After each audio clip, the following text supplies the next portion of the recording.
All right, we've got a quorum already, so may I now call the meeting to order. 請啲官員入嚟啊！ Please invite the administration in.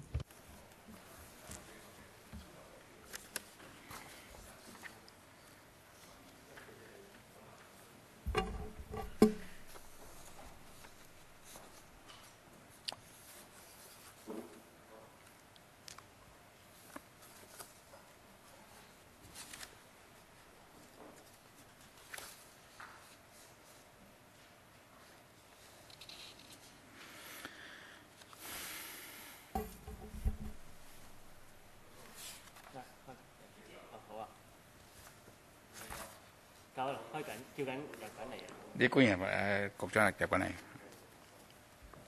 嚟，歡迎局長出席我哋嘅會。So I would like to welcome the Secretary for Labour and Welfare, and he and his colleagues are here to discuss with us the policy address initiatives relating to poverty alleviation. 係早晨，早晨。Good morning. 局長，我哋收咗。Secretary, we've received the Bureau's paper on the 2015 PA initiatives relating to poverty alleviation. Perhaps the Secretary would like to highlight a few salient points in the paper. Yes, thank you. Good morning, Chairman. Good morning, members. In fact, I met members at the Welfare Services panel on Monday. I took members through the major initiatives in the policy address, and then I attended the Subcommittee on Retirement Protection led by Ms. Chen Yun Han. And this is the third time that I am meeting members this week, and I hope to receive very valuable suggestions from members on poverty alleviation. Now, I believe members have seen this blueprint laid down by the CE to alleviate poverty. So I think members shouldn't just look at the initiatives in the PA in isolation. I think members need to bear in mind the background and also the whole picture. We, in this policy address, are following up on major initiatives announced earlier. Some of them are in the implementation stage or in very advanced stages of preparation. And then we are also seeking to regularize CCF projects that have proved to be effective. And I want to say that concerning the overall poor population, this has dropped in recent years because of government's efforts and efforts of other parties. Of course, we're not being complacent, but still, I want to point out that concerning the overall poor population, 5 years ago, the figure was 1.05 million, and now it's 970,000. So this is a 5-year low, and then the poor population has dropped from 15.2% to 14.5%. So this is the poverty rate, and in fact, we in the report on poverty pointed out that most poor people were elderly persons. The percentage was 33%. Now it's about 30%. And the OALA has benefited about 420,000 elderly persons, 40% of our elderly population. And then on the 16th of January, concerning the LIFA, it was approved by members, and I think this represents a flagship measure to alleviate poverty. I understand that members are very concerned about the progress. In fact, this is a very important tool to alleviate poverty. Now, for this term of government, now I understand that tomorrow morning we will be discussing the adjustment to the statutory minimum wage. There will be a subcommittee meeting tomorrow to study the subsidiary legislation. So we will launch the LIFA hopefully in 15 months' time, and if not possible, 18 months' time. And we're also going to regularize the extra travel subsidy for needy special schools students. Now for the LIFA, we will be inviting the CCF to look at the how to benefit 136,000 children. And then the so-called and have-nots. We are starting to receive applications. One person will get $4,000, two persons $8,000, and then three persons $11,000, four persons $13,000. And then we have the integrated employment assistance program for self-reliance. We've reserved an additional provision of $223 million to extend the integrated program for another 2 years up to March 2017. Then the CCF, in fact, we briefed members on Monday on dental services for elderly persons, and we're now starting to cover elderly persons over the age of 80. And then we hope to provide lump sum grants to schools which are admitting relatively more students with SEN, and this is going to be a cash grant. And in CCF 1314, there was a pilot scheme to provide extra travel subsidies for needy students, needy special school students. And this will be regularized. So, Chairman, thank you very much. That's all I want to say by way of introduction. Thank you, KK Kwok, Chen Yun Han, Leung Yu Chong, Fernando Zhang, Lee Chuk Yan, and I myself. 4 minutes for each member. Thank you. Chairman, to alleviate poverty, there is one thing which is very important, but the Secretary has not mentioned this. And this is universal retirement protection. This is the way to fundamentally resolve the problem of elderly poverty. Now, concerning the OALA, of course, it's better to have it than not to have it, but still, this can't solve the problem. The administration must plan well ahead. Concerning the 3 pillars, I want to say that universal retirement protection will not only benefit the elderly. We are talking about sustainable development. The Secretary and the administration has been dragging its feet on the issue of universal retirement protection. I'm sure the whole community will suffer because of your procrastination. I want to raise several points.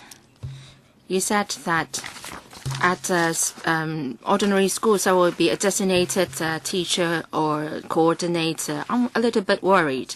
You seem to be trying to address the problem, but it's important that what kind of coordinator will you hire? SEN students need not just an ordinary teacher, but they need the education psychologists and counseling teachers. And you can't just bring in anyone who doesn't have the experience and training. I don't know what salary you have in mind. Is it going to be a short-term contract? Under CECF, you normally offer a 1-year contract. So what kind of people do you plan to bring in? Of course, you can bring in someone, but then if you are not bringing in the right person, it will not be of any help. Second, about elderly dental assistance program. You're just talking about elderly over 80 years of age, male life expectancy 81 years old, female 86 years old, and people are nearing their end of life. When you talk about elderly over 80 years old, so they would only be able to enjoy, say, once the dental service. The men may only enjoy once and female twice.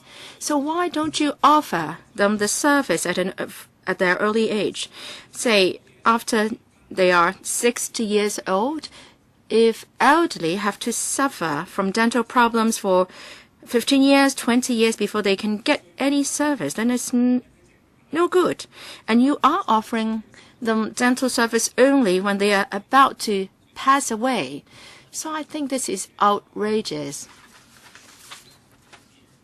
I think the government is trying to do patchwork measures instead of solving the problem or helping the needy. All right. On the SEN students' resources, perhaps I'll defer to Mrs. Zheng to tackle that. Now, we are going to bring in someone professional who has the experience to do the job. We will not be just giving out money for the sake of giving out money. So Mrs. Zheng can supplement later.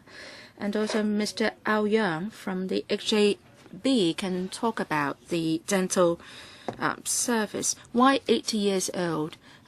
We actually are implementing the program in phases. It's not the case that we are just working on those over 80 years old. We've got only 300 dentists, so we have to do it by phases.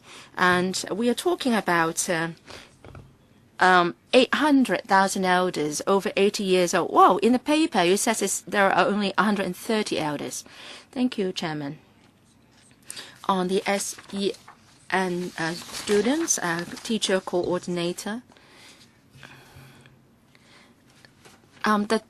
the proposal was deliberated in detail at a special committee of the LegCo earlier, and that request was raised by the education sector itself. There are two dedicated working groups under the COP which are looking at it. One is the CCF task force, and also the other special needs groups task force. And they have deliberated on the issue, and they want to try it out via the community care fund. There should be one coordinator in each school, but then it's not the case that there are too many SEN students in each school. So we would try to do it on a trial basis first, and we'll try to identify first schools which have more SEN students. And CCF is there to provide help to students from low-income families, so that would be considered as a factor as well. And as for the teachers' experience and whether they are qualified to handle SEN students, of course, we need teachers who have experience in that area. As far as we know, some schools have already arranged for schools to take courses on SEN students' education. This is a pilot program that we are conducting, and schools can hire new teacher who is experienced or use teachers in their schools who have undergone the relevant training. And the existing teachers in school can do the work, and then they can be freed up from other areas of work. And we have done a report on this, and we would take into reference results or recommendations in the report when we conduct the pilot program. And we will also list out the duties of the coordinator. In the policy address, they said that we will be providing a cash grant, and we think that we would put certain conditions on how to use a grant by the teachers. There are many different types of SEN students in a school, and we will try to strike a balance in setting out the conditions. The last point that I would like to make is that earlier we undertook that for whatever we do in the future, we would present our proposals to the relevant panel at the LegCo. Mr. Ao Yang, dental service for the elderly. The program will be carried out in phases to cover elders under OALA. The first phase covers those aged 80 and involving some 130,000 elders. And at the end of last year, over 400,000 elders are on OALA. And now we have only 300 dentists participating in the program. So looking at the number, you understand why we have to conduct the program in phases. Ms. Chen Yunhan. Thank you, Chairman. The Secretary has been discussing with us these issues in the past few days on poverty alleviation. On retirement protection, an amount of 50 billion has been earmarked, and I think that's good. Or rather, it's $50 billion. And I think that's a positive act. Now, 2 days ago, we held a meeting of the Subcommittee on Retirement Protection.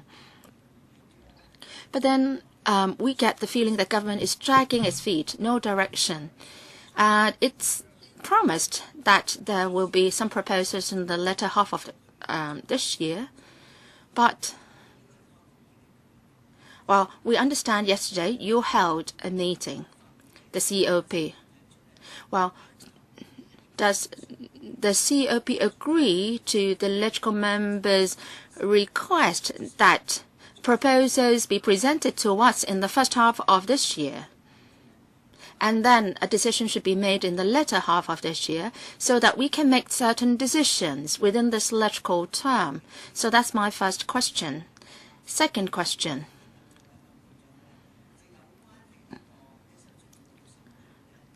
And on LEVA, you said that you will take 15 months to implement the scheme. How come that you cannot shorten the preparatory time? The LEVA scheme was mentioned in the last policy address. I don't believe that the government has not been making preparations. How come that you still have to stick to the timetable of 15 months for preparing for the program?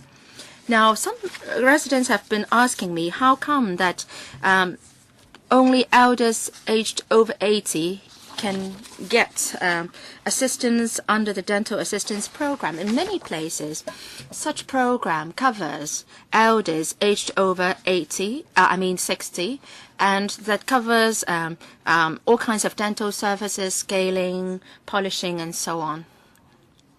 Well, teeth are very important to an elderly person. And it does all sorts of goods to the elders, other systems like intestine systems and so on. I understand that it might be a problem with the money, but then elders are important targets for assistance in the society. 3 questions there. Well, I thank Ms. Chan for supporting us for earmarking $50 billion for retirement protection. I would like to clarify one point. COP held a meeting yesterday. No, it's not the case. We will hold a meeting next Tuesday afternoon. Well, there is this event next Tuesday which may be affected because of the COP meeting next Tuesday. So the meeting will be held next Tuesday until the evening, most probably, and we will discuss the issue seriously. In the next few months, we need to analyze all the data provided by Professor Nelson Chow, and we would take a comprehensive look at the statistics. And as I said in the day before yesterday, in the latter half of this year, we would launch consultation, and proposals will be put forward for choices by members of the public. The CES and the CE said the same. We have been emphasizing that within this current term of government, we try to find a solution acceptable to all. We are sincere in doing that, and we need time. And we need to invest time in the preparatory work. Well, I can only say that more haste, less speed. Let's get the preparatory work done properly, and then we can come up with substantial proposals. And we're not dragging our feet. Please understand our situation. The CS, the CE, and everyone in the government are taking the matter most seriously. I'm going to overrun my time, but anyway, LIFA, that the funding approved was given on the January the 16th. We need 15 months to do the preparatory work. Ms. Chen Yinhan raised whether we have done anything during the 7 months of filibustering. Of course, we've been doing some preparatory work. And some of the civil servants get frustrated because of this filibustering work. Some colleagues have burnt the midnight oil in doing the preparatory work, but then without the green light from the LegCo, we can't do too much. If the funding approval is not given, there is certain work that we cannot do. For example, in signing up a contract for an office for 500 people, we can't sign the contract without the green light from the LegCo. We need a large number of people because this is a permanent program, so to speak, and some 700,000 people will be benefited from the program, and involving 200,000 households. So all the systems have to be functioning properly. IT system, renting of office space, interior fitting out works, and so on. Well, even if we have rented the office, decoration works prove to be difficult because Lunar New Year is coming up. So anyway, we are attaching top priority to this initiative, and everybody in the LWB is working hard on LIFA scheme. The sooner the scheme can be launched, the better it is for the government. So we would not try to drag our feet. We want to do it as soon as possible too. But then in the interim period, we have some measures to help the grassroots.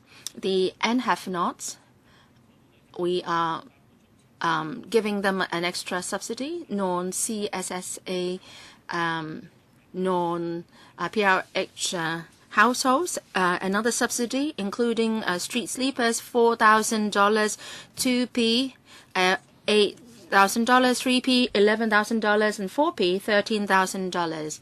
So some 50,000 households benefit. Also, we will invite the CCF, which is going to hold a meeting soon, to do more on the school textbook assistance scheme for those on full grant. Primary school students, 13,800 from the grassroots. They will be getting a one-off subsidy in the new school year. And then for the LIFA, we're talking about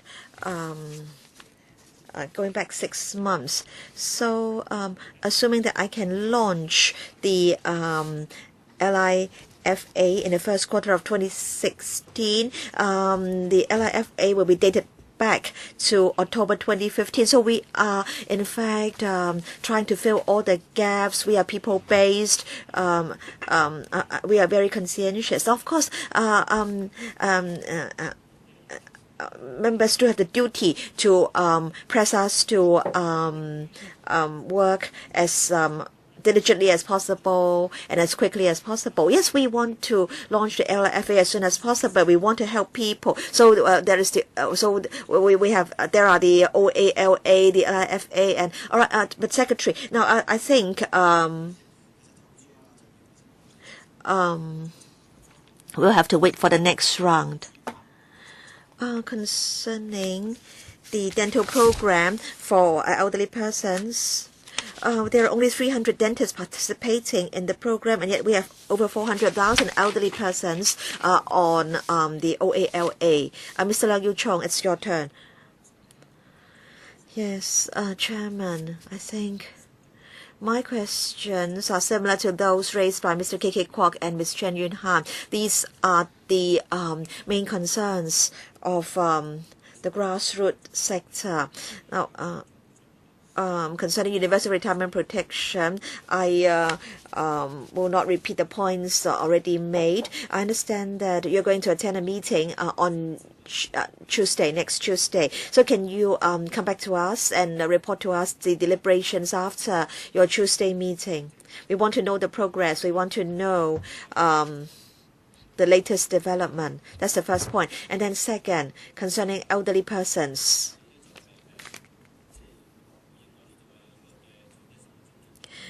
You are telling us that many elderly persons are supported by the OALA. But then I want to say that many elderly persons are not eligible for the OALA.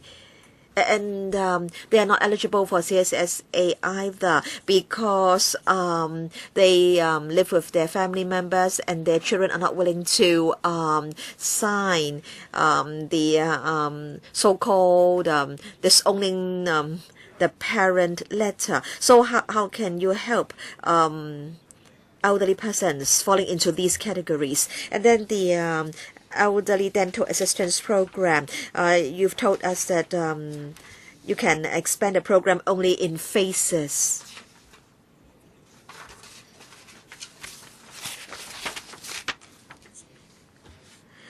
No, we're not saying that those aged 80 or above do not need the service, but then those aged 65 or above need the service even more. In fact, I have been talking to some elderly persons recently, and they've all complained that they really can't eat properly. And do you know that this will affect their physical health? And so you should not draw the line at the age of 80. You also have to give assistance to elderly persons aged 65 or above. How do you expect them to spend the 15 years between 65 years old and 80 years old? Can you imagine how much they're going to suffer? So you should try to get some resources somewhere to help these elderly persons. And then SEN students.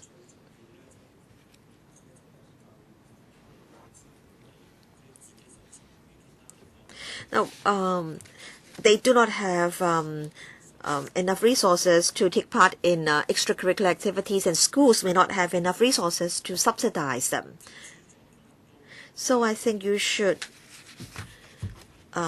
either provide more funding for NGOs to organize activities for them, or you should give these SEN students some special grants. We don't know why the number of SEN children is on the increase. Now, Secretary, you used to be in the Education Bureau, and I think you know the trend. If I remember correctly, 1/4 of our total student population are in fact SEN students, and so they must be given adequate and suitable support, or else they will encounter a lot of difficulties and social problems will result. But then they may not be able to get enough support from their family members. As I've only got 4 minutes, I can only give very brief replies. Retirement Protection Chairman, we're going to have a meeting next week. Members want to know the progress. Now, as members are aware, we'll continue to attend meetings of the subcommittee headed by Ms. Chen Yun Han. So there will be communication and interaction with members at that subcommittee. And Mr. K.K. Fong and Mr. Chan Kwok Chu are on the Commission on Poverty, and so are Mr. Michael Tien and Mr. Leung Chi Cha. And so they can act as a bridge between the Commission and the Legislative Council. In fact, the chairman is a member of the Commission on Poverty, and so he knows the progress very well. And then concerning the so-called disown the parent letter, we don't have such a letter. In fact, it's just a declaration form for CSSA applicants. We have to carry out means testing.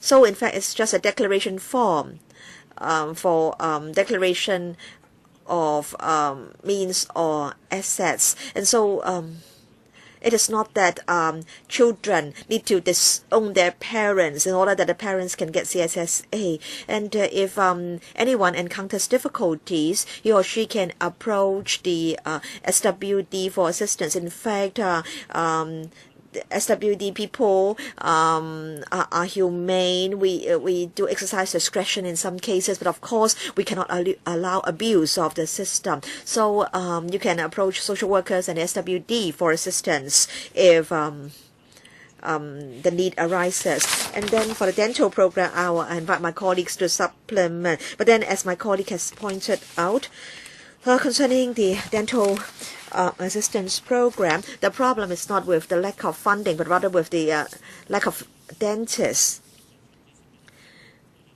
Yes, we understand that elderly persons may not able to eat well if and they may only be able to eat liquid food. But then the problem is that we don't have enough dentists in the program. The elderly persons may have to queue up for 2 to 3 years to get the service. So perhaps we need to talk to the dental association to see whether they can try to recruit more dentists to join the program. Yes, Mrs. Zhang. Chairman, concerning the needs of SEN children. Now, there are about 30,000 SEN children studying in mainstream schools. In fact, in the policy address last year, it was proposed, and in fact, the proposal has already been implemented, and that is to increase by 30% the learning support grant provided to schools. And in fact, this amount is increased annually. So we hope that this will be useful to the schools. And then we're going to provide the schools concerned with coordinators. In the policy address last year, it was announced that more resources would be provided to schools for the holding of activities, and in fact there are also CCF initiatives in this regard. So we provide such resources to all mainstream schools, and if mainstream schools need have more students of SEN, and these SEN children have special needs, for example, remedial classes, homework counseling, then we will consider providing more resources to such schools. For example, the school may need an extra teacher or instructor to provide homework counseling and after-school remedial teaching for SEN children. And we will, of course, take all such circumstances into account. Mr. Aouyang, thank you.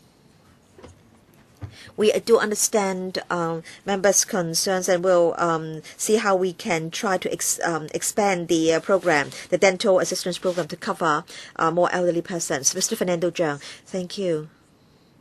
A couple of days ago, we discussed with the Secretary rehabilitation services for preschool children. Now, in fact, there are over 6,000 children queuing up, and the Secretary said that services would be provided at school. But then the Secretary wasn't able to give details. He said that he would have to go back to the Lotteries Fund for further discussion. And then today we are told that the CCF will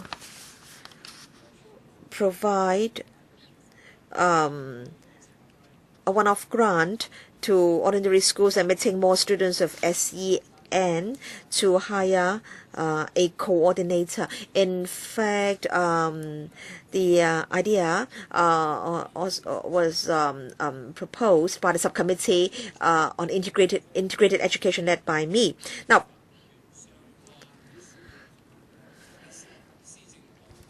my understanding is that today the administration is here to brief us on the policy address initiatives. I think it's meaningless to just repeat to us what is written in the policy address. You have to give us the details. For example, what is meant by schools having relatively more students of SEN? What is meant?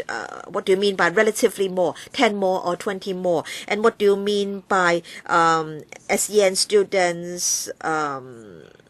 Or rather students with financial needs, and we want to know how much that grant is going to be, and we want to know whether the amount is enough to hire a coordinator with certain qualifications. Now, it's a waste of time if every time you come and tell us that you have to further iron out the details, further discussions are required. Now, we've read all the papers. How come every time you come, you say you can't give us the details? Now, I think you should, if something is written down in a policy address, then I expect that discussions with relevant organizations have already taken place. So, you are recommending to the CCF that a cash grant be given to ordinary schools with relatively more SEN children to hire a coordinator. So can you give us the details? Mrs. Zhang. Now, in fact, Mr. Zhang raised a similar question when the issue was discussed in the education panel. I hope that Mr. Zhang will understand that we are inviting the CCF to consider the proposal. In the policy address last year, we proposed a subsidy for university students, university student hostels. So we subsequently consulted members, and then we forwarded the proposal and the members' comments to the CCP for its or CCF rather for its consideration. So we are here to listen to members' views. And then after the CCF task force has discussed the matter, we will come back to LegCo and then go to the Commission on Poverty. So at this stage,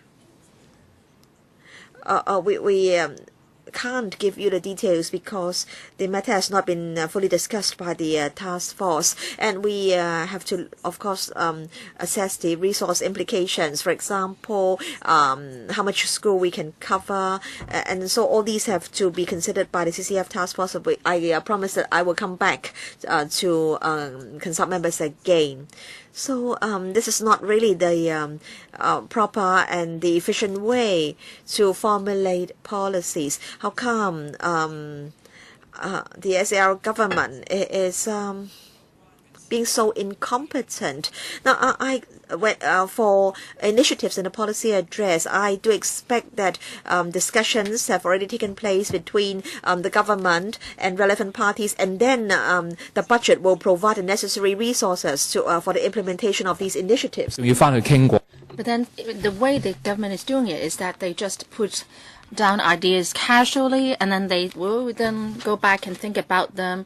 And then you mentioned that the funding will come from the lotteries fund, the CCF, and so on and so forth. And after the proposals go through all these other bodies, they may not be the same as originally envisaged. So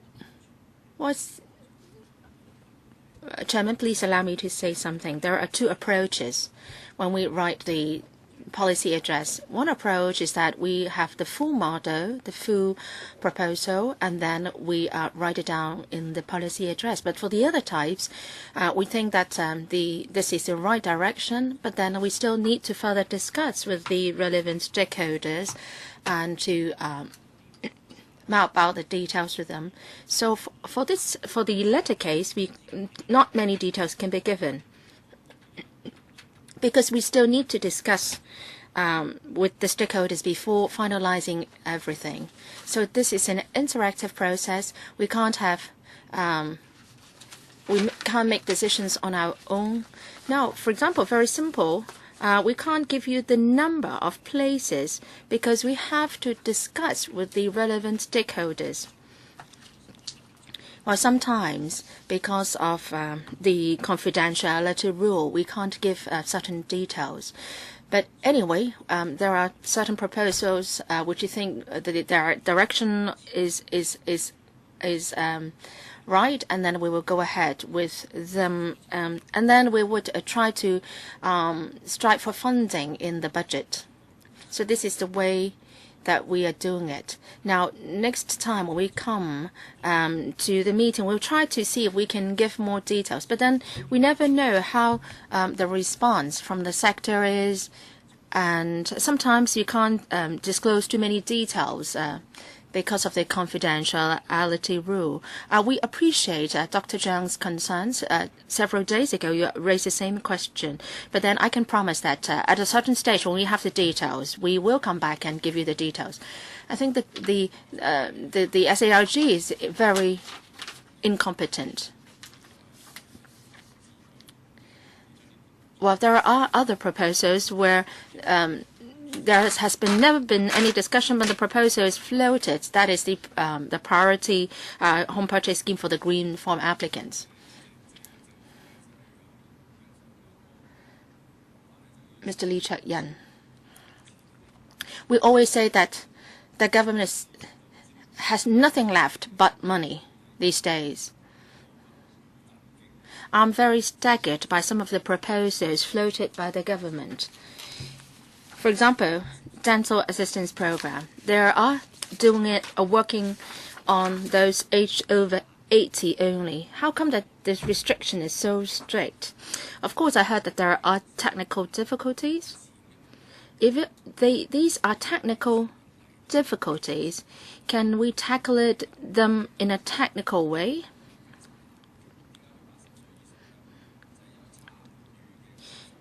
Why they are proposing those aged 80 or above?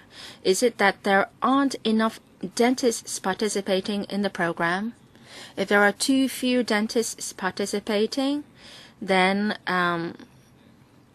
you will not be able to cope if the age is lowered. Now, how come that there are so few dentists participating in the scheme? Have you done anything to address that problem? So it's so staggering that only those aged 80 are covered under the scheme. And the Kaifongs are saying that the government is so mean. Can you do a better job? They asked. So, Secretary, can you address the problem? Are you determined to address this problem about covering those aged 80 or above only? I'll say something, then I'll ask Mr. Ao Young to supplement. Because the policy falls under the portfolio of the CCF, but then I'm a member of the CCF, I know some of the background. The greatest constraint is the number of dentists.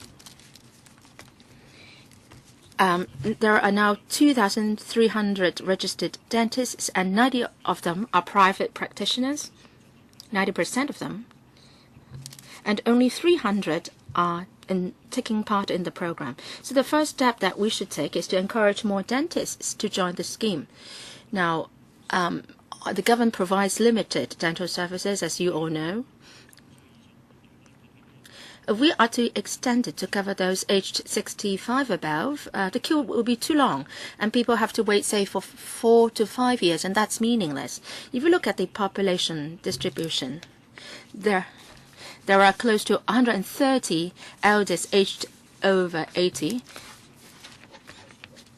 70 to 79, 172,000. 65 to 69,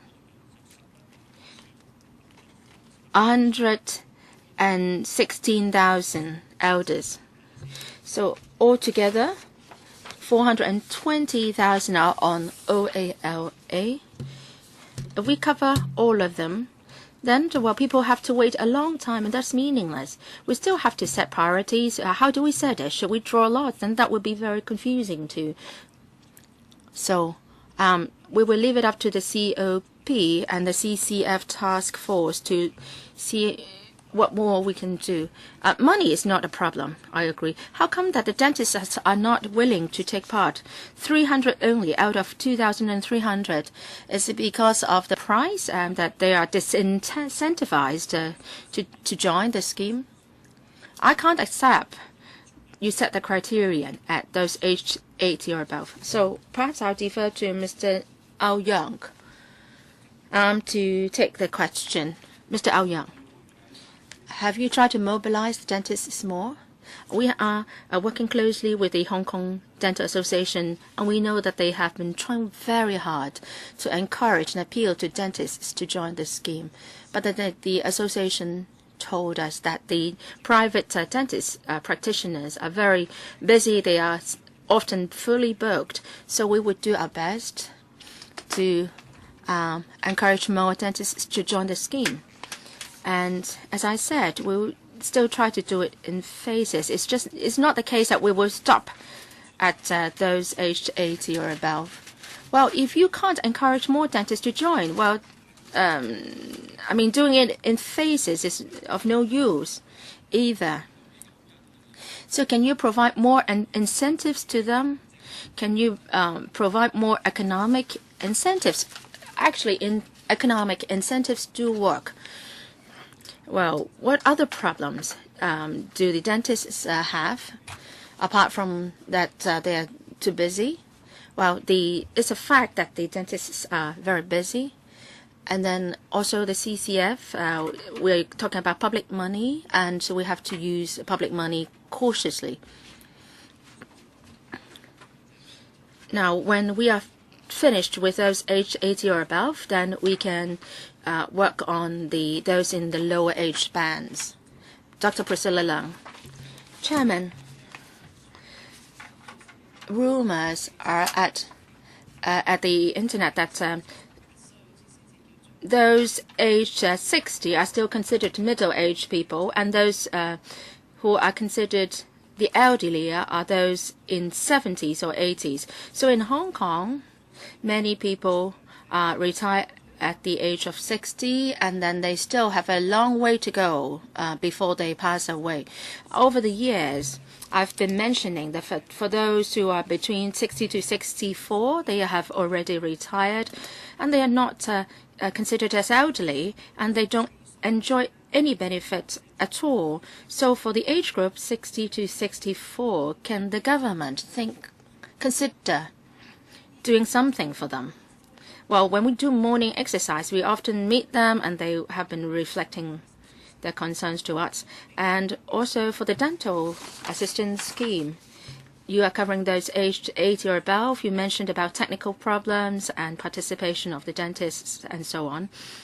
And in the past half year, I've been following up on a dental program for the elderly, covering those 60 to 74. And many people are participating in this special elderly dental program, but then the service is not good. And they are complaining, and I've been helping them to follow up on their cases. So actually, a lot of the middle-income earners are in poverty as well. So can you consider something like the dental service mobile vehicle program, something like that? So people do have a need for such dental services. So can you talk to the other bureau, Dr. Cole, and to work something out? And people welcome such kind of mobile dental clinic service. And some elderly people live in remote areas, so this kind of mobile clinic will help them. Well, those aged 70 who have dental problems may suffer more than those having such problems who are aged 80 or above. So please consider this mobile dental clinic idea. Thirdly, retirement protection. Can you work among different burials and study this? People may retire at 60, Can you consider something to help them to rejoin the labor force? For example, in the elderly care sector, well, the sector fails to attract young people. But then for those aged 60, they may be willing to join this sector. You try to do something to help them. Can you work together with Dr. Chen Ka-kung's bureau as well? Dr. Lang, thank you for your question about the problem of those aged 60 to 64. Can we give them more benefits? For cash subsidy, fruit money, or ALA, well, the line is drawn at 65, of course. But for other benefits, CSSA, well, it's still, being given out to those aged over 60. And also, those aged 60 can join elderly centers and so on. But for cash subsidies, especially the OALA, the line is drawn more stringently, I admit. Dental care. I agree with members that teeth are very important to the elders, and the quality of life depends a lot on the health of the teeth. And we are constrained in a way because there are too few dentists joining the scheme. I promise that I will go back and talk to Dr. Ko and Mr. Zhang and to see how we can encourage more dentists to join the scheme. Well, dentists may have their own considerations and they have their own patients to take care of. But anyway, I think we must work out something. I agree. Thirdly, about universal protection, you've made a very good point. United Nations say that those aged 60 and between 60 and 64, they're physically fit. For the male in Hong Kong, the life expectancy of male is 81, 86, male, female 86, and 2014 for male 86, female 91. We have the longest life expectancy in Hong Kong. We are even doing better than Qatar and Finland. And so, actually, we are lacking manpower in the labor market. And you are very right in pointing out that we should attract the elderly to go back to the joint force. For example, in the security services sector, those aged 65 cannot be a security guard in a housing estate, but they can do so in a standalone building. But we are asking the Security Bureau to relax that restriction. I agree that the young elderly, so to speak, can work in the elderly service sector. They can escort the elderly to go and visit the doctors. And you said that young people are not attracted to the elderly service sector, but there has been a change. We are launching this program to attract young people to join the elderly service sector. We have conducted a pilot scheme last year. 44 hours a week. We provide the statutory minimum wage, and then there is a subsidy offered by the Labor Department, and the monthly salary is about $9,000. And then we provide we're providing a community healthcare diploma program at the Open U. It's a 2-year program, and then these young people can then they can work in the elderly institutions, and then they will get a salary increase. I understand that under the scheme, 200, and originally we had 200 people, but now and 140 have chosen to stay behind, and that's quite good. The success rate is about 70%, and we're going to provide an additional 1,000 places. The Financial Secretary has already earmarked the funding, and we hope that these young people will be interested to work in elderly institutions and as well as institutions for the disabled. We hope that they can become enrolled nurses or physiotherapists. And as you know, we do have home care vouchers, and we hope that these young people may ultimately set up an organization to provide such services. So this is social innovation. We were targeting this silverhair market. We hope to give opportunities to young people who have received formal training in taking care of the elderly. They can start their own business, and that would be a channel for upward social mobility. I hope that the Secretary will understand that for those between the age of 60 and 64, they don't want to live on CSSA. They really do not want to have to live on CSSA. And I want to supplement. The ERB in the next few years will try to provide training for elderly persons to equip them for employment after retirement. Mr. Chen Chi-chun, the Secretary explained to us what the Bureau had done pending the approval in FC of the LIFA. And I think the Secretary has today given a very detailed explanation, more detailed than the explanation given at the FC. At the FC meeting, some civil servants got a bit emotional when questioned by members. And the Secretary has told us that there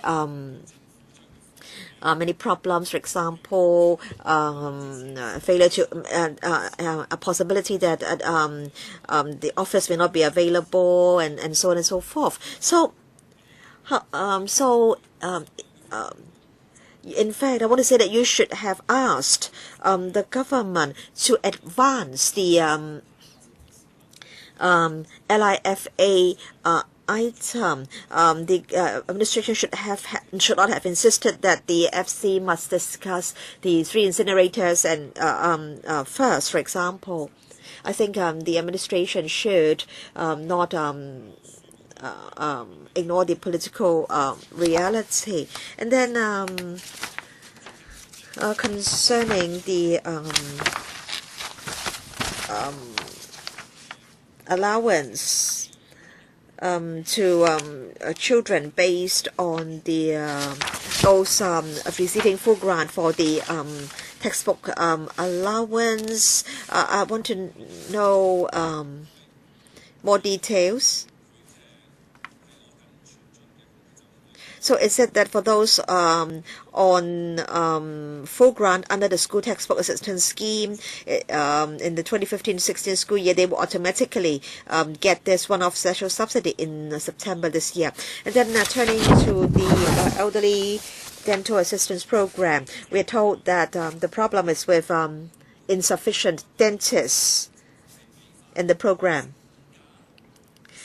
For each elderly person in the program, does the administration pay the dentist the cost, or only a little bit more than the cost? Now, because we really need to have more dentists pitching in, so I want to know how much a dentist is paid per elderly person. And there are only about 300 dentists who have joined the program, and according to Ms. Priscilla Leung, there are many dentists or substandard dentists, so to speak. So we are worried that only those who do not have too much business will join the program. Now, Mr. Chan, I want to say that today, as we have more time, I can give members a more detailed explanation concerning the difficulties we face concerning LIFA. But then concerning the assistance to students from low-income families, the special assistance, over 130,000 children will benefit. Mrs. Chiang can supplement later. Now, in fact, for students on full grant, in fact, they are more or less those below the poverty line. And for a 4P family, in fact, the median income is 34,000, but then for the poverty line is about 14,000. And for the half grant, we're talking about a household income of over $30,000. And as we are talking about the lever, we have to be prudent in giving out the grant. And then Mrs. Cheung can supplement. And then Mr. Aouyang. Yes, Chairman. Now, in the policy address, we recommend that the CCF provide this special subsidy to students on full grant. This is because it takes time for us to prepare for the implementation of the lever. And also, there are different formulas or formulae for the calculations. Judging from the figures in the last school year,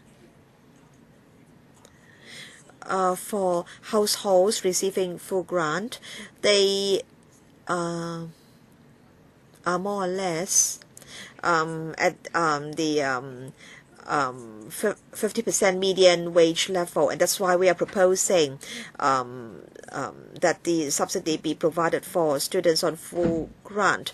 But then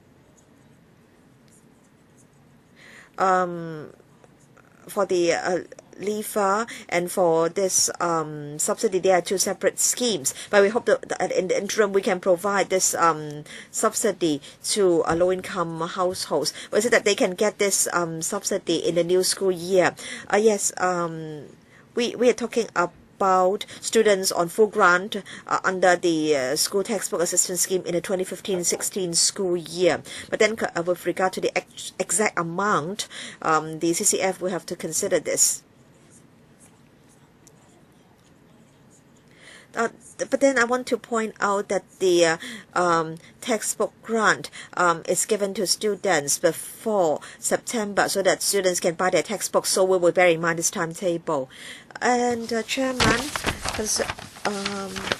now for each elderly person receiving the assistance, the maximum subsidy is $13,000. The Food and Health Bureau and the Dental Association will make sure that dentists are well qualified to provide the service. So $13,000. Now the dentists do not expect to really get a profit in providing service to the elderly, but then they will not have to. They will be able to recover their costs. $8,800 for dentures, about $4,200 for the treatment fees. Mr. Frankie Yik. Thank you. I wish to, Chairman, follow up on Mr. Fernando Cheung's concern concerning support for schools with relatively more SEN students. It is said that there will be a cash grant for these schools, and there will be as a result, a dedicated teacher with relevant knowledge and experience to coordinate matters relating to SEN support. Of course, I support this idea, but then I have contacted some of these schools, and I don't think they really need an extra coordinator. So I think you shouldn't specify how the extra resources should be used by the schools. Some of them may not need a coordinator, but they may need other things.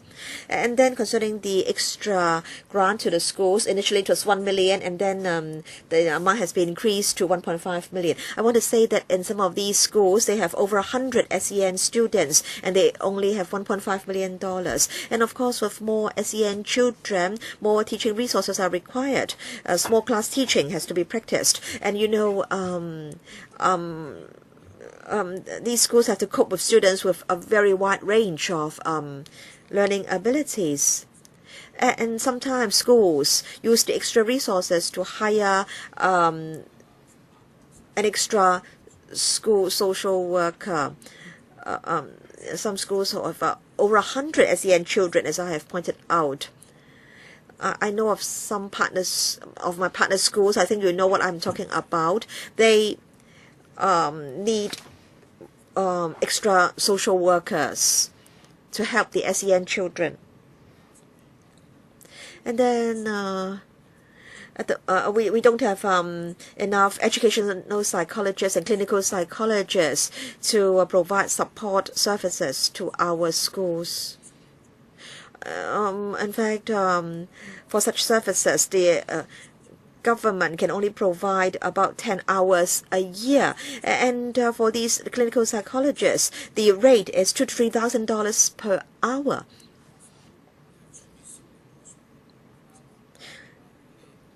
So I think you should scrap this $1.5 million cap. If a school has more SEN students, you should give it more than $1.5 million. For schools with fewer SEN children, they need not be given $1.5 million. But some schools are worried that they don't have enough resources to cope with more and more SEN children. So I think you should flexibly apply the $1.5 million cap. You have to consider the actual needs of the schools concerned. When you discuss the matter with the CCF, please ask the CCF not to specify that the money can only be used to hire a coordinator or a dedicated teacher. Yes, thank you, Chairman. I know that the member wants us to give the schools more flexibility. Now, the CCF will be discussing this idea in detail. Now, this grant is different from the learning support grant. The learning support grant can be used flexibly by the schools. Schools can spend the money according to their actual needs. But then this grant is intended for a dedicated teacher to coordinate matters relating to SEN support. And we think the grant should be used for this purpose. But then I know that members think that the circumstances in different schools are different, and so we should exercise some discretion. We should give schools more flexibility. So we can bring this comment to the CCF for its consideration. But then I want to say that our intention is to give the school a coordinator.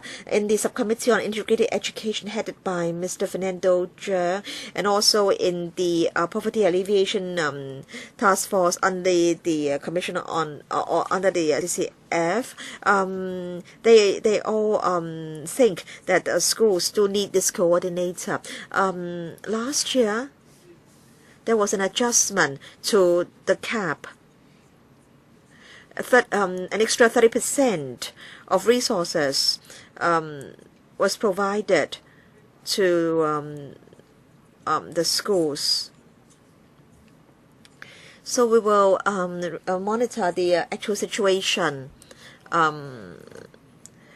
Yes, thank you. I wish to respond. I agree with with your first point. In fact, these schools already have dedicated teachers to deal with this matter, and so you want the money to be for the teacher. And then the amount saved can be used flexibly by the schools. I agree with that.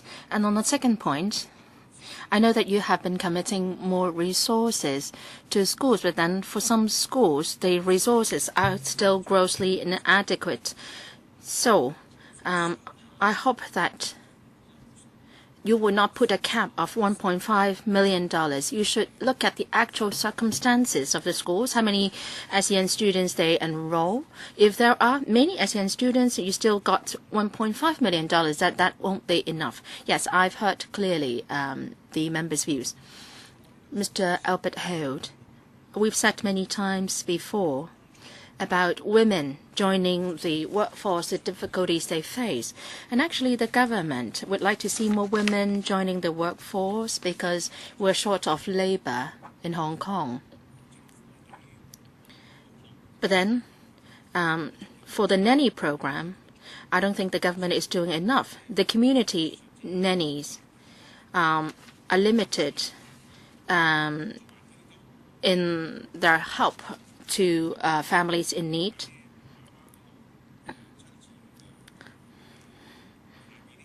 And we are also encouraging mothers to breastfeed their babies, but very often the workplace doesn't have such facilities, so the support facilities are blatantly inadequate. We've raised this problem many times already. Do you have any new thinking on this?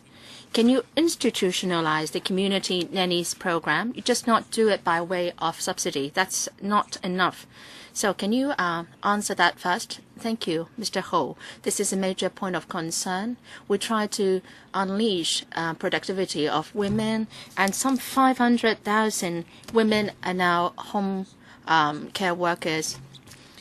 And in an earlier survey, around 40,000 said that it provided that there are adequate support facilities like elderly care service and training, then they are willing to rejoin the workforce. And also, we have to step up our child care services too. On Monday, I also answered that question. We adopt a multi-pronged approach. In kindergartens, firstly, and childcare centers, there are 1,200 extended childcare places extending beyond 8 p.m.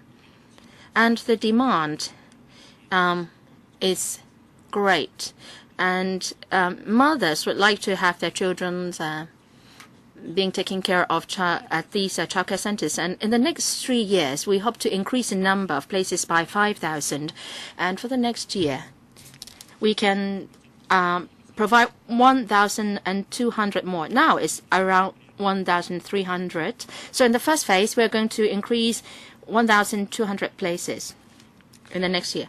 And then secondly, we will be opening up new childcare centers. There are two types of services needed. One for those aged under 6 and the other for those above 6. Well, there isn't any such a childcare services for secondary school students. So we have to deal with kindergarten children and primary school students. In Sha Tin, we are opening a new center providing 100 places for childcare services. Also, we are encouraging NGOs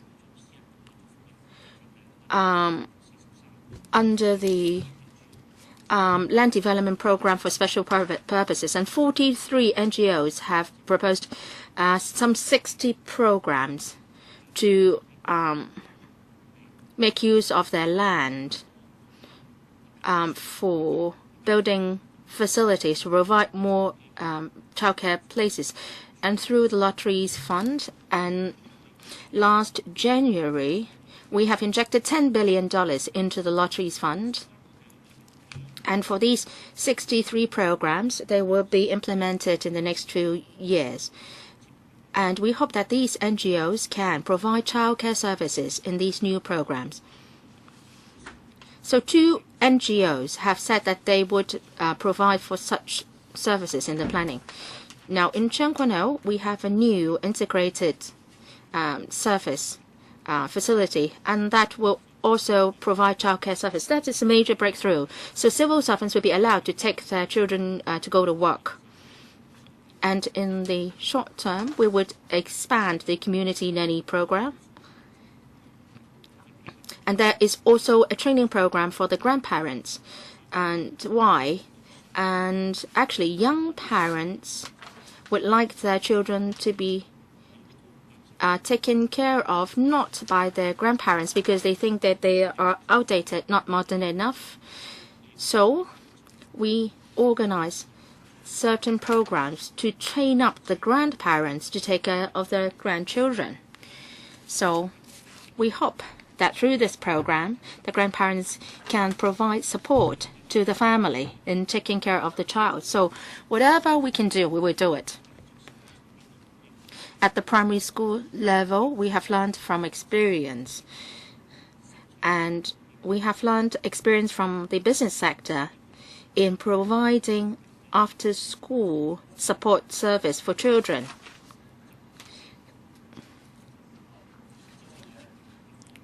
So after school, the children, especially those from the grassroots, can stay in the schools, and the NGOs are there to provide comprehensive services, not just homework assistance service. Well, very often it takes time for the government to launch certain programs, and also demand outstrips supply. So you have to know exactly the demand. When can you fully meet the demand? And then you will be able to identify the inadequacies and come up with the proper solutions. Well, it's very good that all the programs that these launchings, but then in the next couple of years, we may be still facing inadequacies in the number of places. So that's why I mentioned that there are short, medium, and long-term measures. I would like to thank the business sector for launching programs to help the students. We would be using the partnership fund for the disadvantaged. That is a matching fund, $1 for $1 match donation from the business sector. It will be a sort of school-based program to provide after-school support service to allow students to stay in the school until their parents come to fetch them after work.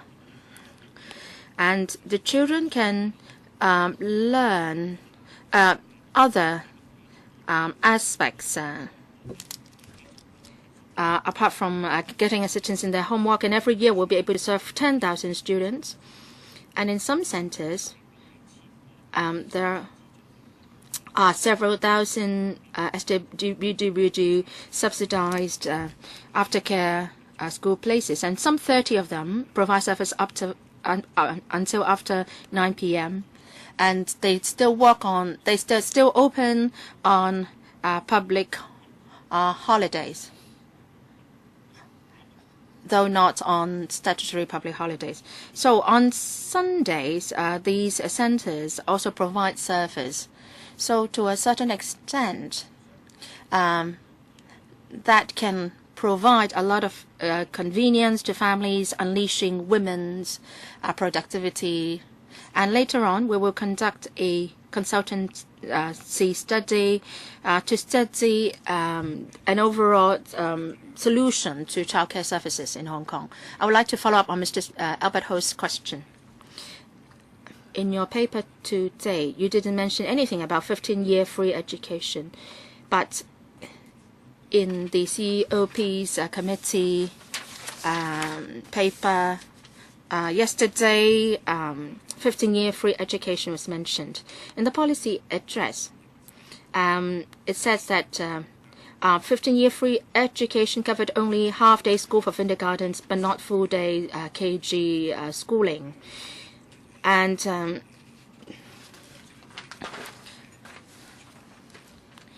I think the government should also cover full-day KG education.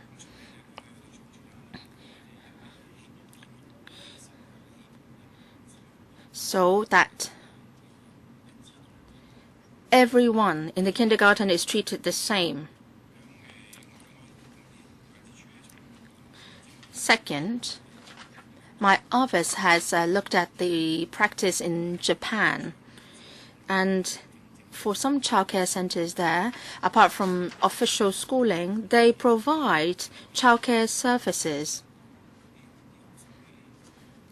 And the students can stay until after 8 p.m., 9 p.m. after schools, and the KG staff are looking after them, maybe not teaching them, but providing some sort of service to them, so that the double income parents can fetch their children from the kindergartens after work.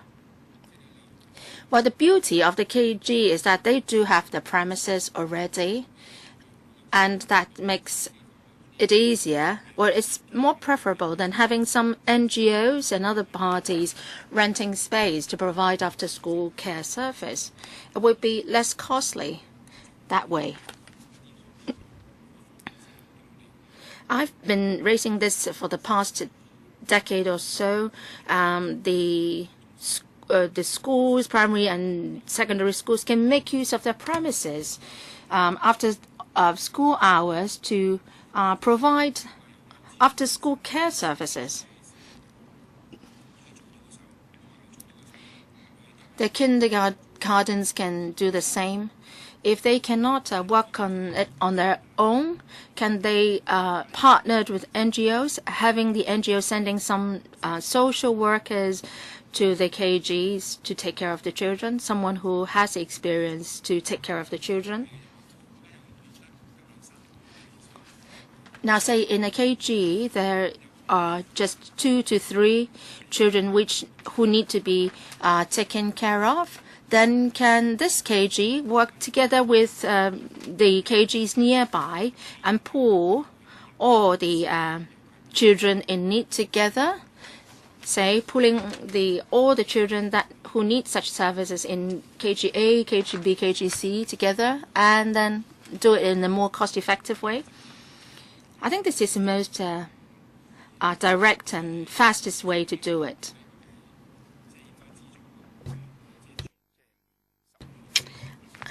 I think 15-year free education should cover full-day KG, and also we should provide after-school care service for children up to 8 p.m. and 9 p.m. in the kindergartens themselves. That's the first point. Second point, the budget.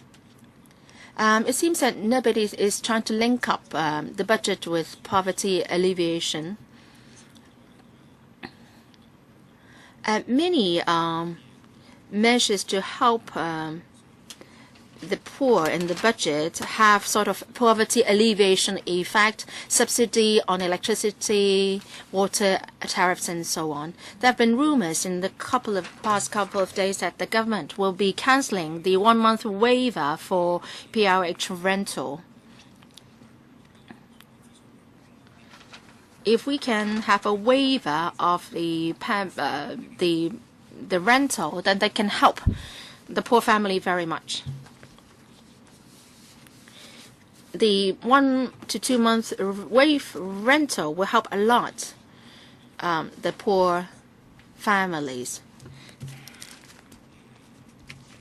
Among the 700,000 households in PRH, only 20,000 are well-off families. Most of them are not.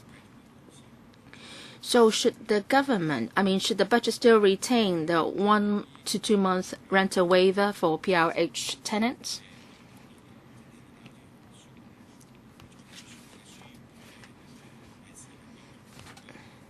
Over the years, the budget has been trying to alleviate the financial burden of people.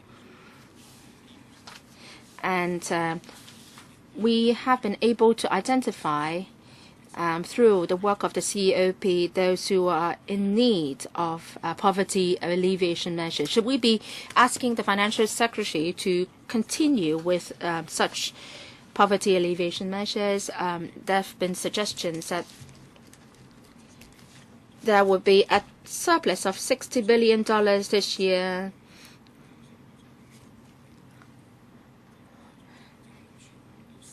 So,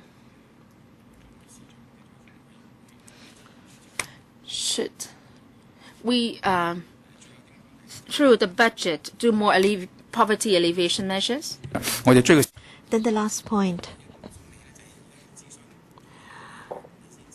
There will be consultation in the second half of the year, and the consultation will end, say, towards the end of the year, and then you may only come back to us next year. And so are you confident that you'll be able to do something before your term ends in 2017? Now, concerning retirement protection, some people favor means testing. Some people are against the idea. But I think everybody thinks retirement protection should be implemented. So what is your timetable? Yes, concerning 15-year free education, Chairman, I understand that this issue was discussed yesterday.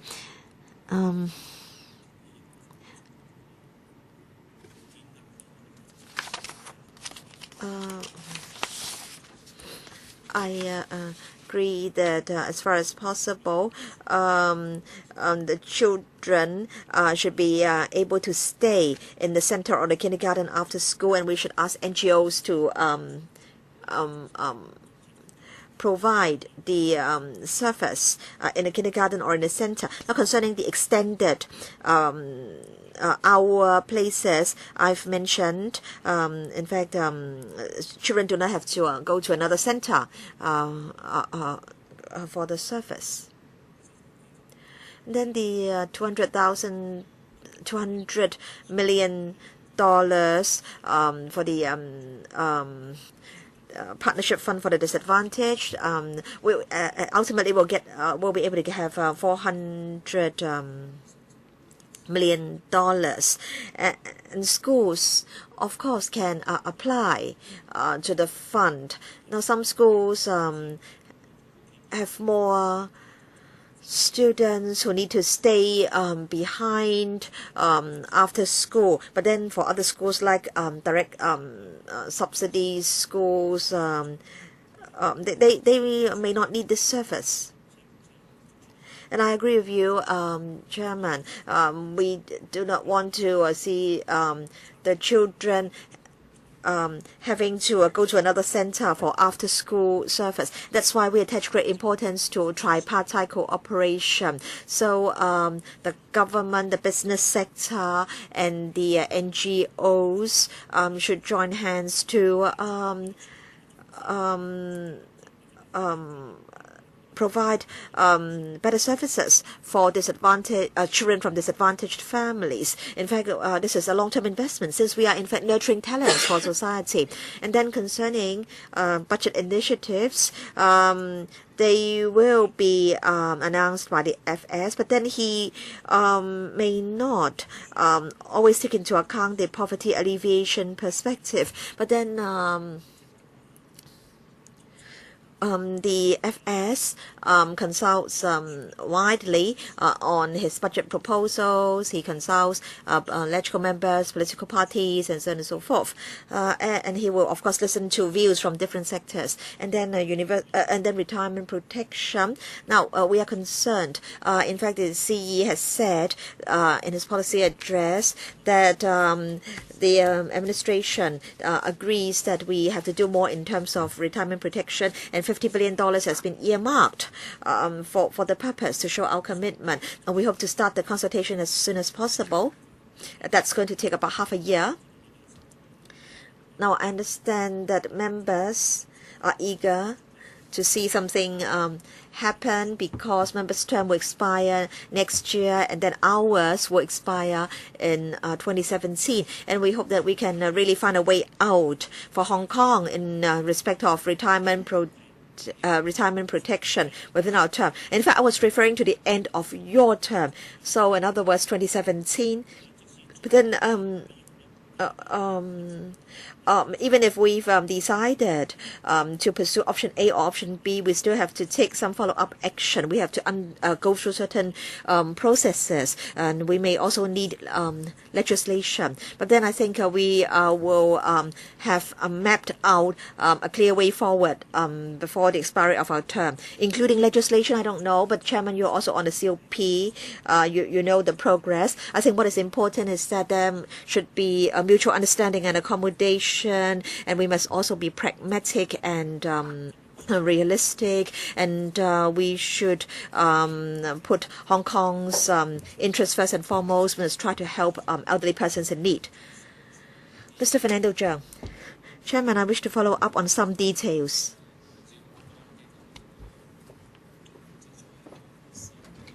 Chairman, concerning school children having lunch at school, this subsidy has been regularized, but only those on full grant is eligible for this lunch allowance, and I think those on half grant also need this allowance. So can you give them at least the half rate, half the allowance? And then of course secondary school students also need this lunch allowance or subsidy.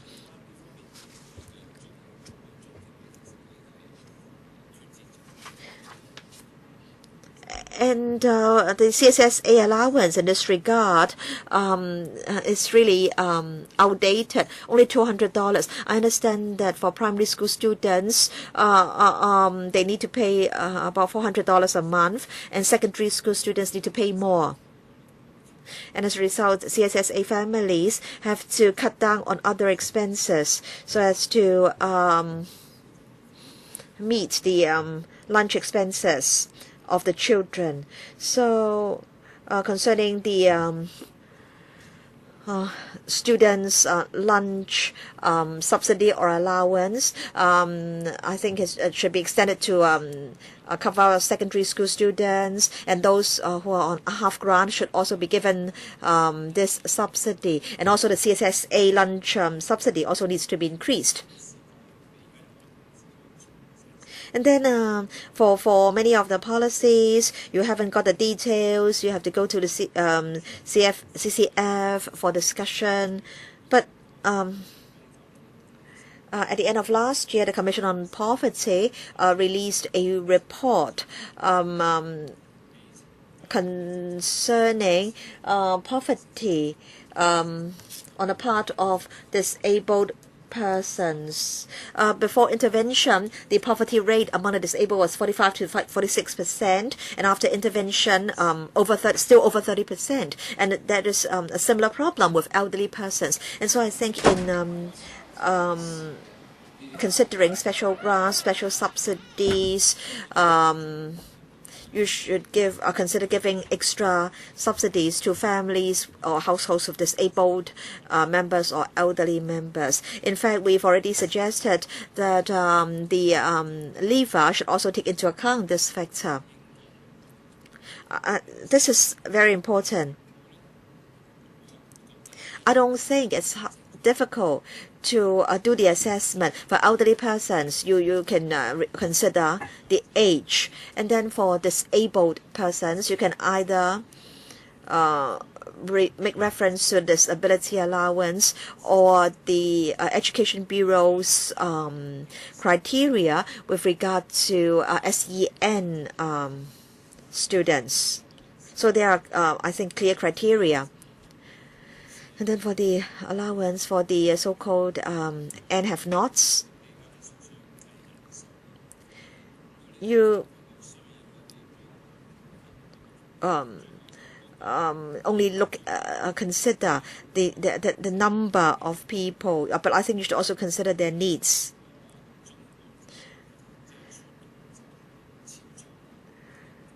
I understand that usually the budget will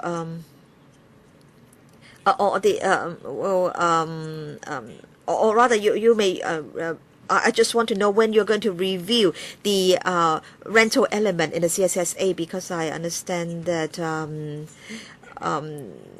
many families are in fact spending more and more money on rentals. Mrs. Zhang may wish to supplement first. There are two questions relating to the CCF. First of all, the lunch allowance. In 2014-15, we regularized the lunch allowance for primary school students on full grant. Now, in fact, we do not provide a cash allowance. We ask schools to arrange for free lunch boxes to be provided to the children concerned. In fact, in the CCF, it was felt that the allowance should be given to primary school students on full grant first. And in fact, we've received suggestions similar to that made by Mr. And we will look at this suggestion together with other suggestions put to the CCF on other types of grants or allowances. And then I want to say that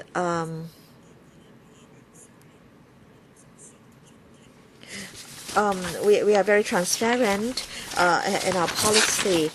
We are proposing a one-off special subsidy for primary and secondary students on full grant under the school textbook assistance scheme. There are over 130,000. I don't know what the quota will be. This has to be decided by the COP and the CCF task force. We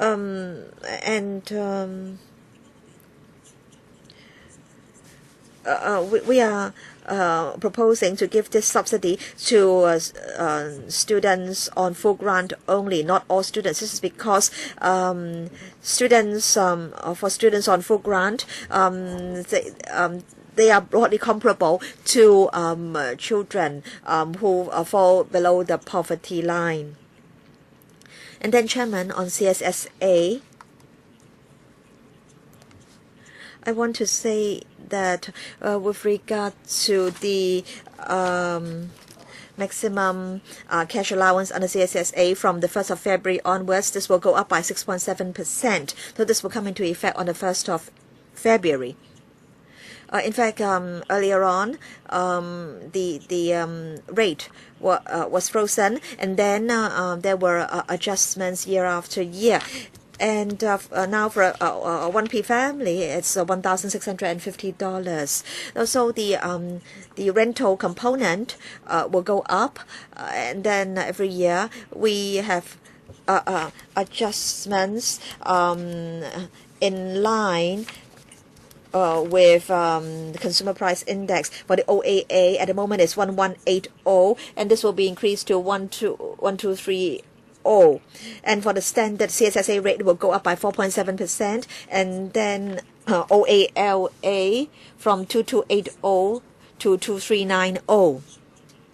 And the same will apply, or same adjustments will also apply to the disability allowance recipients. So after we've completed all the procedures, the increases will date back to the 1st of February. And so I've told society that 1.1 million people on CSSA, OALA, OAA, CSSA, they will start enjoying the adjustment from the 1st of April, and that would mean that our recurring expenditure will increase by $1.58 billion. But then I want to say that the 1.1 million CSSA, DA, OALA, and OAA recipients will have this increase dated back to the 1st of February. But then, it's a delayed adjustment. You allow all the prices to rise first, and then you provide the adjustments.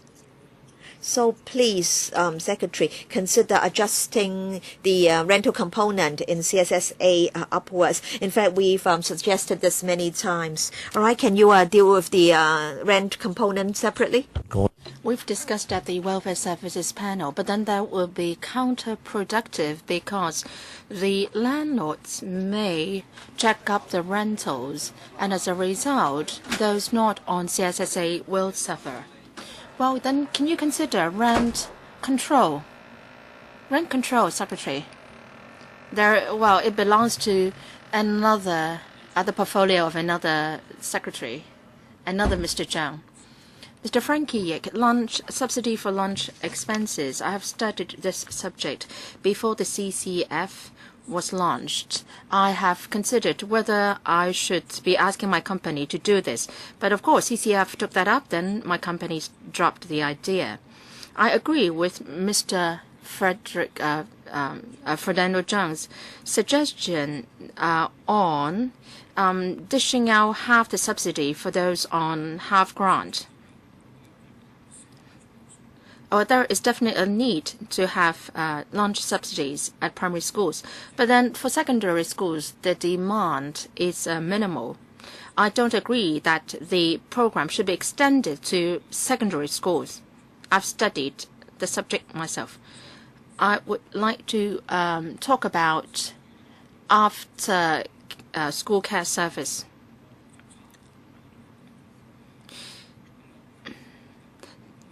In schools, we find that there is a lot of differences between different students in their learning capability. I have talked to some primary schools. Some primary schools are launching programs to help students with different abilities, and some schools don't do it.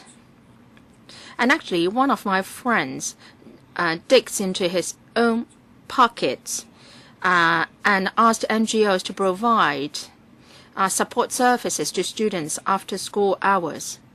Well, the program should be carried out most ideally on a school basis. Some schools are willing to do it, and some schools are not. You don't have to commit a lot of resources to help the schools. You said that you will commit extra resources to help the schools, but they sometimes come with a lot of restrictions.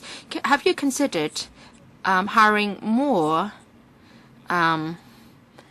workmen in the schools? Well, teachers may like to stay, and the social workers may like to stay, but then the workmen may not like to stay till 8 p.m. or 9 p.m. So would you consider allowing the schools to use the funds to hire workmen who can stay till 8 to 8 p.m. So in your future funding, please allow them to use the funding for that kind of purpose. So please consider this.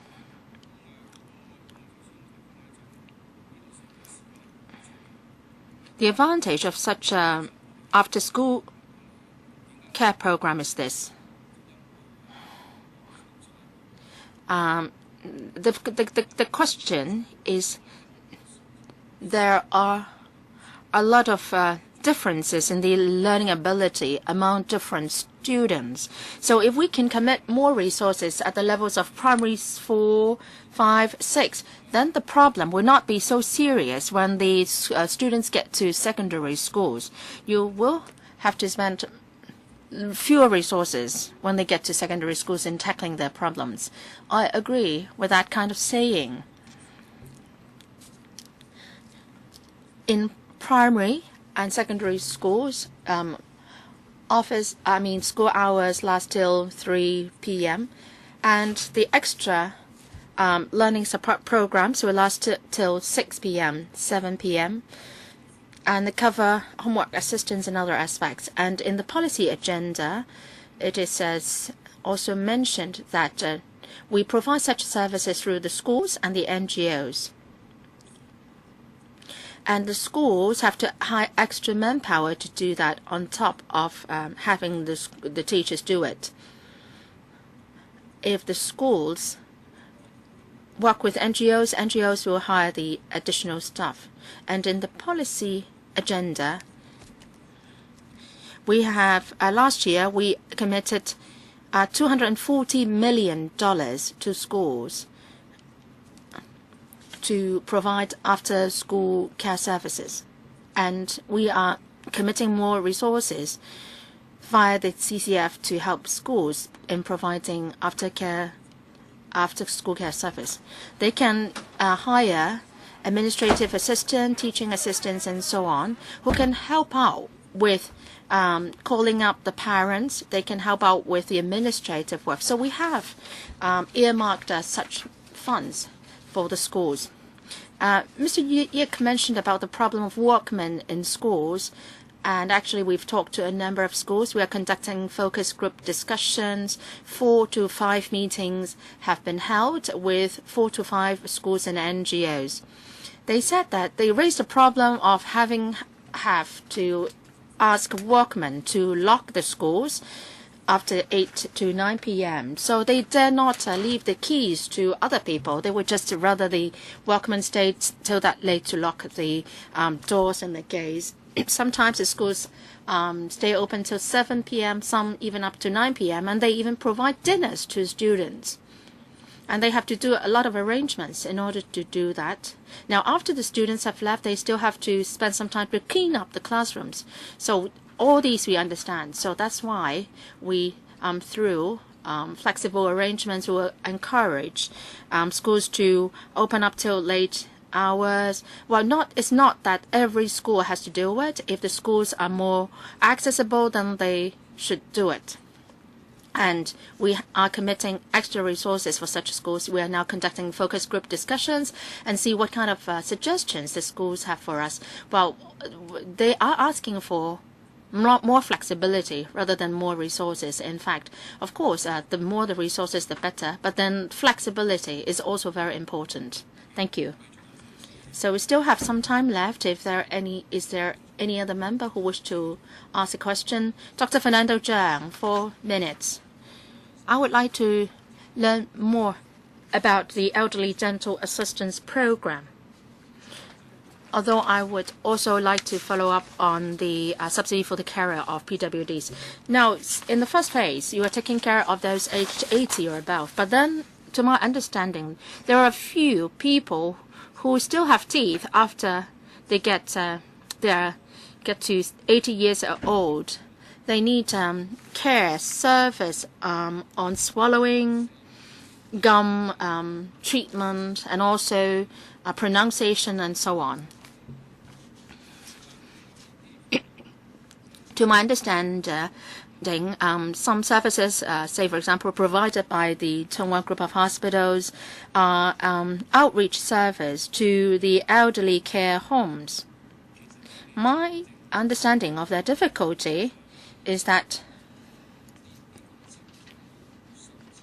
they do little dentures and tooth extraction, and what they do most is oral examination and also scaling of the teeth.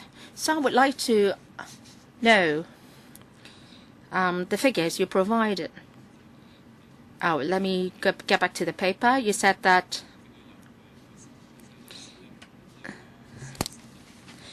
1,140 have had their dental treatments completed. How many of them are tooth extraction? How many of them are dentures? And how many of them are treatment in general? So apart from dentures and tooth extractions, are the services I mentioned also provided? Mr. Ao Yang, please. Thank you, Chairman. This CCF service was launched to help elderly to have free dentures. Now, in order to do that, they may have need to have teeth extracted and teeth filled and so on, and the dentists will do that as well. Dr. Zhang is right in pointing out that not every elderly person needs a set of denture, but I don't have the details, the statistics, but most of them do have the free dentures fixed. But very often it's up to the dentists to make a judgment as to what kind of treatment the elderly need. Dr. Zhang asked whether more other services can be provided. I will relay your suggestion to the CCF task force for their consideration. I hope that they can expand the services. you are providing services only to those users of the home care service or home help service. You have not yet provided services to those staying in the RCHEs. And in RCHEs, dental services provided to the elderly are limited. I think the service should not be just confined to oral examination.